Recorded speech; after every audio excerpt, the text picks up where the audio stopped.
హెచ్చరిక, దైవజనుని హెచ్చరిక. కీర్తన 166 2వ వచనం, మనము కలలు కనిన వారి వలె ఉంటిమి, మన నోటి నిండా నవ్వు ఉండును, మన నాలుక ఆనంద గానముతో నిండి నిండును. అప్పుడు యెహోవా వీరికి గొప్ప కార్యములు చేసినని అన్యజనులు చెప్పుకొందురు. మన నోటి నిండా నవ్వు ఉండెను. అబ్రహాము శారాలకు 100 సంవత్సరాల వయసు అబ్రహాముకి, 90 సంవత్సరాల వయసు శారాకి. బిడ్డను కన్నప్పుడు బిడ్డనెత్తుకొని శారా అబ్రహాములు ఏం చేశారు? ముసలోళ్ళు, మనకు బిడ్డలేంట్రా అని వాడికి ఏం పేరు పెట్టాడంట? ఇస్సాకు. అంటే అర్థం ఏంటి? నవ్వుట. ఏంటండి ఈ వాగ్దానాల్లో ఏ వాగ్దానము నీ భర్త నిన్ను చేరదీసినప్పుడు, నీ భార్య నీ దగ్గరకు వచ్చి సమాధాన పడ్డప్పుడు, నీ గర్భఫలాలు నువ్వు పొందినప్పుడు, నీవు అడిగిన బిడ్డలను చూసినప్పుడు, ఆ పిల్లోడిని చూడగానే, కొడుకును చూసుకోగానే, పసిబిడ్డను చూడగానే ఆ లోపట గుండెల్లో అదేదో చెప్పలేనటువంటి ఆనందం. ఏంటండి గర్భఫలం మనకు కలిగినప్పుడు ఆ బిడ్డను చూసుకొని, అంత చిన్న బిడ్డ అప్పుడే పుట్టాడు, కళ్ళు తీసి నాయంకా చూస్తున్నాడు. మన ఇళ్ళల్లో రోజు ఇలాంటి నవ్వు ఉండాలి, ఇలాంటి అద్భుతాలు జరగాలి, ఇలాంటి ఆశ్చర్యాలు చూడాలి. భార్యాభర్తల విషయంలో, బిడ్డల విషయంలో, గృహాల విషయంలో, రిజల్ట్స్ విషయంలో. మొన్న తణుకు వెళ్ళినప్పుడు ఒకప్పుడు వ్యతిరేకంగా ఉన్న అతని తండ్రి ప్రభువుని నమ్ముకున్నాడు. వాళ్ళ కుమార్తెను దీవించాడు. ఆ పిల్లకి మదర్ తెరిసా అని పేరు పెట్టాం. ఆ అమ్మాయికి ఫస్ట్ క్లాస్లో పాస్ అయింది. ఆయన వచ్చి మా కూతురు ఫోటో ఇదిగోండి ఫస్ట్ క్లాస్లో పాస్ అయింది, పేపర్లో చూడమని మదర్ తెరిసా అని వేసుంటే, అబ్బా ఎంత సంతోషం. మన పిల్లలు అభివృద్ధి పొందుతుంటే, ఉన్నతమైన శ్రేణుల్లో ఉంటుంటే, గొప్ప జీవితాలు జీవిస్తుంటే, దేవుని ఆశీర్వాదాలు ఇవి అని మీ చుట్టూన్నవారు దేవుడు వీరికి గొప్ప కార్యాలు చేశారని చెప్పుకుంటారు. మన నోటి నిండా ఏది? ఎన్ని రోజులైంది మీ నోటి నిండా నవ్వుండి? నోటి నిండా ఉమ్ముండెను అన్నట్టుంది. నోటి నిండా బొవ్వండెను అని ఉంటుంది. నోటి నిండా నోరు తెరిస్తేనమ్మో మేము చెవులు ముడుచుకోవాలన్నాడు ఆయన. నోటి నిండా బూతులు ఉంటాయి కొంతమందికి. ఏంటంటే దేవుని బిడ్డల నోటి నిండా ఏముండాలి? నవ్వు ఉండాలి. ఎన్ని రోజులైంది మీ భార్య నువ్వు కలిసి నవ్వుకొని, ఒకళ్ళు చూసుకొని నవ్వుకొని? మీరు మా ఆయన, నువ్వు నా భార్యవా? ఏంటండి నవ్వుకోండి. ఇదేదో ప్రేమ అంటారు. అబ్బాయిలు అక్కడక్కడ కూర్చొని ఇట్లాంటి మాటలు మాట్లాడుకుంటారు. అదేం పిచ్చి నవ్వు, అదేం పిచ్చి నవ్వు. నిజమైన నవ్వు నీ కుటుంబంలో ఉంటుంది, నీ గుండెల్లో నుంచి వస్తుంది. పిల్లలతో మాట్లాడినప్పుడు సంతోషంగా మాట్లాడండి. యవనస్తులతో మాట్లాడినప్పుడు దే ఆర్ వెరీ సెన్సిటివ్, జాగ్రత్తగా మాట్లాడండి. సంతోషం నేను హృదయంలో ఉన్నప్పుడు, సంతోషమే సగం బలం అంట. నీకు ఆరోగ్యం కావాలంటే, నీ మనసు నిండా నవ్వు ఉంటే, నీ గుండెల నిండా సంతోషం ఉంటే, నీకు బీపీలు షుగర్లు రావండి, నీకు రోగాలు రావు, నీకు అనవసరమైన ఒత్తిడిలు రావు. ఈ strokes, heart attacks, brain strokes రావడానికి కారణం ఏంటి? తట్టుకోలేకపోతున్నారు వాళ్ళు, తట్టుకోలేకపోతున్నారు. ఒక విషయాన్ని తట్టుకోలేక ఉద్రేకం వచ్చేసి 10 ఏళ్ల ముందు చావాల్సిన వాడు ఇప్పుడే చచ్చిపోతున్నాడు, రేపు చావాల్సిన వాడు ఇవాళ చచ్చిపోతున్నాడు. దేవుడు అంటున్నాడు నీ నోటి నిండా నవ్వండి. బైబిల్ మళ్ళీ చెప్తుంది ఏడవండి. మళ్ళీ చెప్తున్నాను ఏడవండి అన్నాడా?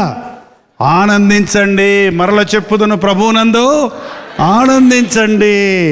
ఎల్లప్పుడూ సంతోషముగా ఉండండి. ఇది దేవుని చిత్తం. ఏంటంటే యేసుక్రీస్తును నమ్మిన వారి జీవితాల్లో పరిస్థితులు ఎలా ఉన్నా ఎవరూ తీసివేయలేని సంతోషం ఉంటుంది. ప్రార్థించే వారి గుండె నిండా ఆనందం ఉంటుంది. ఏడవకుడి, ఎందుకు ఏడుస్తున్నావు అని ఎన్నోసార్లు బైబిల్లో ఏడవకుడి. మన పిల్లలు ఏడుస్తుంటే మనకి ఎంత బాధగా ఉంటుందండి.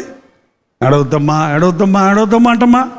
మరి దేవుడు మనల్ని ఆనందంగా ఉండాలని సృష్టిస్తే మనం ఏడుస్తూ కూర్చుంటే ఆయన మనసు నొచ్చుకోదా? మనల్ని ఆదరించడా? గాలివాన చేత కొట్టబడి ప్రయాసపడి ఆదరణ లేక ఉండదానా, నేను నిన్ను ఆదరిస్తా. హల్లెలూయా. ఈరోజు మన చింతలు ఎన్నున్నా వాటిని ప్రభు దగ్గర విడిచిపెడదాం. వాగ్దానాలు నమ్ముదాం. మన కన్నీటిని తుడిచేవాడు ఆయన, మన బాధను తీర్చేవాడు ఆయన, మన బ్రతుకుల్లో అద్భుతాలు చేసేవాడు మన ప్రభు అయిన యేసుక్రీస్తు అని విశ్వసిద్దాం. ఒకరితో ఒకరు ఆనందంగా జీవిద్దాం. ఒకరినొకరు ప్రోత్సాహపరుచుకుందాం. ప్రభు నామాన్ని బట్టి, ఆయన శక్తిని బట్టి ఆయన సాక్షులుగా ఈ లోకంలో జీవిద్దాం. హల్లెలూయా. ప్రార్థన. పరిశుద్ధుడా, ప్రేమగల తండ్రి, అద్భుతాలు చేసే దేవా నీకు వందనాలు. మాటిచ్చి నెరవేర్చే దేవా నీకు వందనాలు.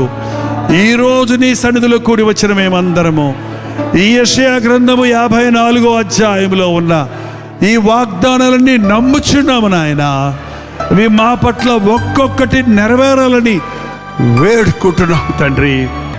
భార్యాభర్తల మధ్య సమాధానము లేని వారికి సమాధానము దయచేయి నాయన.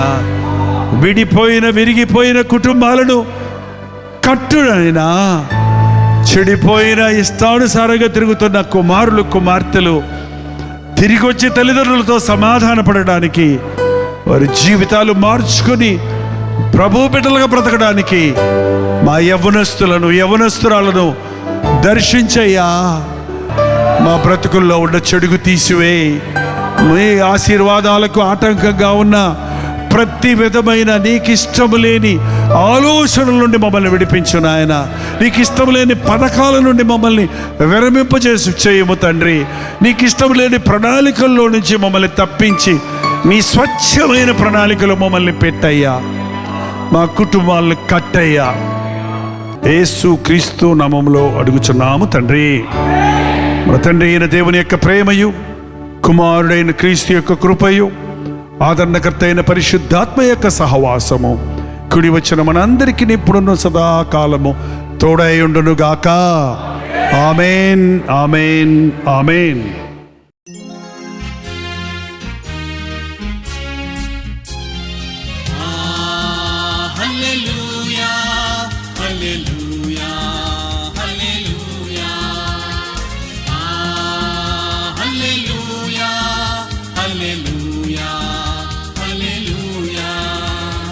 కలువరి ప్రేమే మధురం, కలువరి ప్రేమే మధురం, కలువరి ప్రేమే మధురం, కలువరి ప్రేమే మధురం. హల్లెలూయా, హల్లెలూయా, హల్లెలూయా, హల్లెలూయా, హల్లెలూయా, హల్లెలూయా.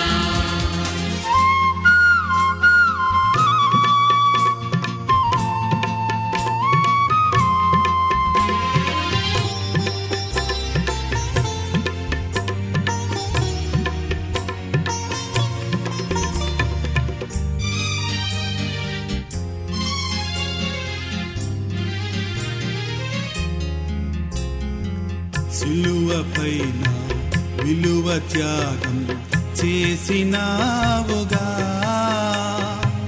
పాపినైనా నా కొరకు చిందించినావుగా, రుధిరం చిందించినావుగా. కలువరి ప్రేమే మధురం, కలువరి ప్రేమే మధురం, కలువరి ప్రేమే మధురం, కలువరి ప్రేమే మధురం. హల్లెలూయా, హల్లెలూయా, హల్లెలూయా, హల్లెలూయా.